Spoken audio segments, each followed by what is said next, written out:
नमस्कार मित्रों, कुंडली रहस्य ज्ञान चैनल में आपका स्वागत है।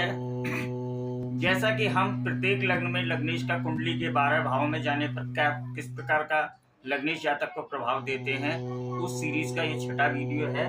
आज हम कन्या लग्न में जो लग्नेश बुधदेव होते हैं उनका कुंडली के 12 भावों में जाने पर क्या किस प्रकार का जातक को फल प्राप्त होगा, उस विषय पर चर्चा करेंगे। तो चर्चा शुरू करने से पहले छोटा सा आपसे अनुरोध है कि यदि मेरे द्वारा दी गई जानकारी आपको समझ में आती है, आपको लगता है कि आपको उससे लाभ होगा, पसंद आती है, तो वीडियो को लाइक कीजिएगा, चैनल को सब्सक्राइब कीजिएगा और वीडियो को ज्यादा से ज्यादा लोगों को शेयर कीजिए, जिससे कि और लोग भी उससे लाभ उठाएं। तो आइए वीडियो शुरू करते हैं। कन्या लग्न में कुंडली के प्रथम भाव में नंबर लिखा होगा 6 नंबर होती है कन्या राशि। अब हम अन्य राशियों को स्थापित करेंगे कुंडली में। अब यहाँ 6 नंबर आ गया तो यहाँ आ जाएगा 7 नंबर, यहाँ 8 नंबर, यहाँ धनु राशि, यहाँ मकर राशि, यहाँ कुंभ राशि, यहाँ मीन राशि, यहाँ मेष राशि, यहाँ पर वृषभ राशि, यहाँ पर मिथुन राशि, यहाँ कर्क राशि और द्वादश भाव में आ जाएगी सिंह राशि। अब यदि लग्नेश बुधदेव कुंडली के प्रथम भाव में ही विराजमान हो जाएं, अब बुधदेव क्या है? बुधदेव बुद्धि के कारक हैं, बौद्धिक क्षमताओं के कारक हैं, व्यापार के कारक हैं, गणितीय गणनाओं के कारक हैं। तो जब लग्नेश बुधदेव स्वयं लग्न में विराजमान हो जाएंगे और यह बुधदेव की एक तो मूल त्रिकोण राशि होती है और बुधदेव यहाँ पर उच्च के हो जाते हैं, यह एक बहुत ही शुभ स्थिति हो जाती है कन्या लग्न में जब बुधदेव लग्न में ही विराजमान हो जाए। ऐसे में जातक बहुत ही बुद्धिमान होगा, बहुत ही तीक्ष्ण बुद्धि होगी उसकी, आईक्यू लेवल बहुत अच्छा होगा, उसका स्वभाव बहुत ही हंसमुख स्वभाव होगा, अपनी उम्र से कम उम्र का दिखने वाला व्यक्ति होगा, व्यापारिक बुद्धि का होगा और किसी से भी जब बात करेगा तो बहुत ही नपी तुली बात करेगा, बहुत ही ज्यादा उसकी वाणी में प्रभाव भी होगा और स्वास्थ्य के हिसाब से भी यहाँ पर स्थितियां बहुत ही अच्छी हो जाती हैं। यानी कुल मिला के बुध देव की यहाँ पर स्थिति बहुत ही शुभ होती है और जातक को शुभ फल प्रदान होते हैं। अब यदि बुध देव कुंडली के द्वितीय भाव में जाकर विराजमान हो जाएं, वहां पर राशि आ गई तुला राशि और स्वामी होते हैं उसके शुक्रदेव, जो कि बुध देव के परम मित्र हैं। तो ऐसी स्थिति में क्या होगा?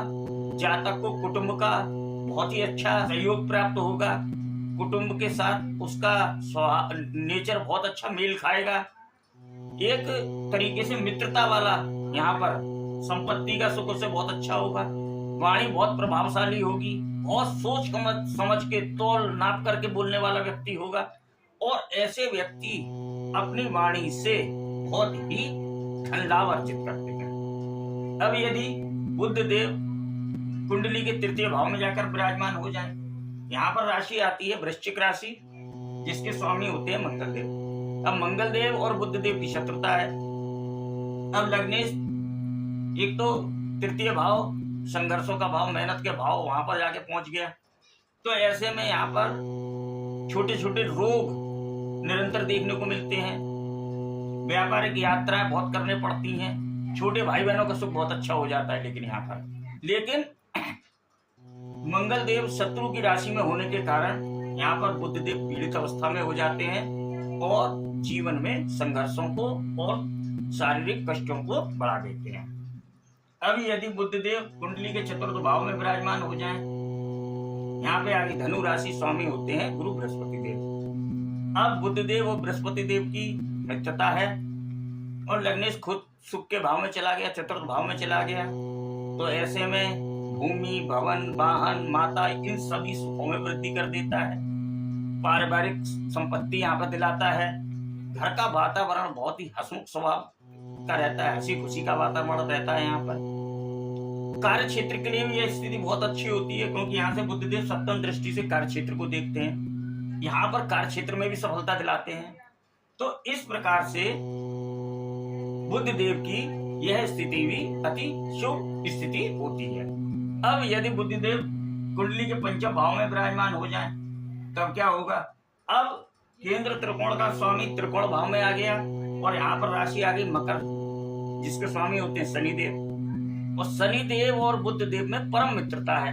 यह भाव किस चीज का होता है? शिक्षा का, संतान का, प्रेम संबंधों का, शेयर मार्केट का। तो ऐसे में जातक की शिक्षा बहुत अच्छी होती है, संतान बहुत अच्छी होती है, शेयर मार्केट से भी लाभ की स्थिति बुधदेव यहाँ पर दिलाते हैं।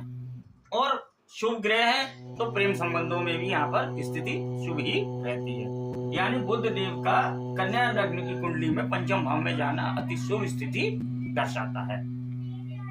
अब यदि लग्नेश बुध देव कुंडली के छठे भाव में विराजमान हो जाएं, अब यहाँ पर राशि तो कुंभ राशि है, वही शनिदेव मित्र हैं, लेकिन स्थितियां बदल जाएंगी क्योंकि लग्नेश खुद रोग ऋण शत्रु के भाव में चला गया। तो ऐसी स्थिति में जातक को रोगों का सामना करना पड़ता है, बैंकों का लोन चुकाना पड़ जाता है, बैंकों से लोन हो जाता है, जीवन भर छोटे छोटे रोग उसको पीड़ित करते रहते हैं।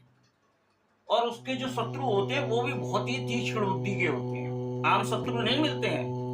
यहाँ पर जो शत्रु मिलेंगे वो भी बहुत ही बौद्धिक क्षमताओं वाले मिलेंगे, बहुत ही चतुर। तो यहाँ पर स्थिति सावधान रहने की है। अब बात करते हैं कुंडली के सप्तम भाव की। अब यहाँ पे खुद सप्तम दृष्टि से देख रहे हैं बुधदेव, लेकिन स्थिति में थोड़ा सा अंतर आ जाएगा क्योंकि यहाँ राशि आ गई मीन। है तो मित्र की राशि, गुरु बृहस्पति देव स्वामी है, लेकिन यहाँ पर आकर बुधदेव नीच के फल जातक को प्रदान करते हैं। तो ऐसी स्थिति में क्या होगा? शरीर में दिक्कतें पैदा हो जाएंगी, जीवन साथी बहुत ही तेज बुद्धि का मिलेगा, जिसके कारण मतभेद हो सकते हैं। स्वयं भी तेज और जीवन साथी भी बहुत तेज, सुंदर होगा जीवन साथी। लेकिन यहाँ पर कुछ स्थितियां विपरीत हो जाती हैं। वैवाहिक जीवन में बोलचाल के कारण छोटे मोटे झगड़े बने रहते हैं और स्वास्थ्य को भी थोड़ा सा नीच की दृष्टि पड़ने के कारण कष्ट उठाने पड़ जाते हैं। अब यदि लग्नेश कुंडली के अष्टम भाव में विराजमान हो जाए और यहाँ पर राशि आ गई मेष राशि, स्वामी हो गए मंगल देव। मंगल देव और बुध देव में बताया अभी कि शत्रुता का भाव है। एक तो लग्नेश अष्टम भाव में चले गए, कष्टों के भाव, दुखों के भाव में, और वहां पे भी अपने शत्रु के भाव में चले गए, वहां पे शत्रु पहले से ही विराजमान है। तो ऐसी स्थिति में क्या होगा? जीवन में संघर्ष बढ़ जाएंगे, जीवन में कष्ट बढ़ जाएंगे, रोग बढ़ जाएंगे। यहाँ जननांग संबंधी, गुदा संबंधी रोग जातक को देखने को मिलते हैं। जीवन भर कुछ ना कुछ, एक रोग खत्म होगा छोटा सा, दूसरा रोग शुरू हो जाएगा, एक रोग खत्म होगा दूसरा रोग हो जाएगा। संघर्ष बढ़ जाएंगे, किसी भी कार्य में सफलता पाने में उसे परेशानियों का सामना करना पड़ जाता है। कुल मिला के अष्टम भाव में लग्नेश का जाना कन्या लग्न में बुध देव का शुभ नहीं होता है। अब यदि नवम भाव में विराजमान हो जाए बुध देव, नवम भाव में राशि आ गई वृषभ राशि, स्वामी हो गए शुक्रदेव। एक तो परम मित्र और वह भी वैभव के स्वामी, जीवन में सुखों का भोग करने की उपलब्धि प्राप्त कराते हैं। और त्रिकोण और केंद्र का स्वामी खुद ही त्रिकोण भाव में चला गया, भाग्य स्थान में चला गया। अब यहाँ पर लग्नेश खुद एकादश भाव में विराजमान हो गए। तो ऐसी स्थिति में अपने बुद्धि के बल पर आय अर्जित करता है, आय बहुत अच्छी अर्जित करता है, धन भी संचय करता है। ऐसे लोगों के मित्र बहुत अच्छे होते हैं, भाई बंधु जो बड़े होते हैं वह भी बहुत अच्छे होते हैं, समाज में स्थिति बहुत अच्छी प्राप्त होती है यहाँ पर। तो कुल मिलाकर यहाँ पर बुध देव बहुत ही शुभ फल जातक को प्रदान करते हैं। किसी प्रकार की पैसों की समस्या नहीं होती है, इनकम की समस्या नहीं होती है, न मित्रों से कोई समस्या होती है। और यहाँ से सप्तम दृष्टि से संतान पक्ष को भी देखते हैं, तो संतान से अच्छी प्राप्त होती है और प्रेम संबंध, इन सब चीज के लिए यहाँ पर, और शेयर मार्केट से भी यहाँ पे इनकम अर्जित कर लिया जाता है जातक। यदि कुंडली के द्वादश भाव में बुध देव विराजमान हो जाए, अब यहाँ पर अग्नि तत्व की राशि है सिंह राशि, स्वामी होते हैं सूर्यदेव। अब लग्नेश खुद द्वादश भाव में चले गए, अपने से 12वें भाव में चले गए। यहाँ पर खर्चे बहुत ज्यादा बढ़ जाते हैं, यात्राओं पर बहुत अधिक खर्च होता है, रोगों का सामना करना पड़ जाता है, कुछ ना कुछ जीवन में रोग लगे रहेंगे, नेत्र संबंधित रोग, हड्डी संबंधित रोग।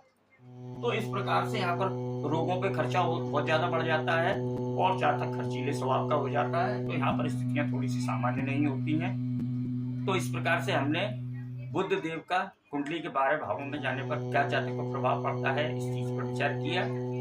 अगली वीडियो में अगली लग्न पर चर्चा करेंगे। यदि मेरे द्वारा दी गई जानकारी आपको समझ में आई, आपको लगता है उससे कुछ आपको लाभ होगा, तो वीडियो को लाइक कीजिए, चैनल को सब्सक्राइब कीजिए, वीडियो को शेयर कीजिए। अपना विशेष ध्यान रखिए। जय माता दी।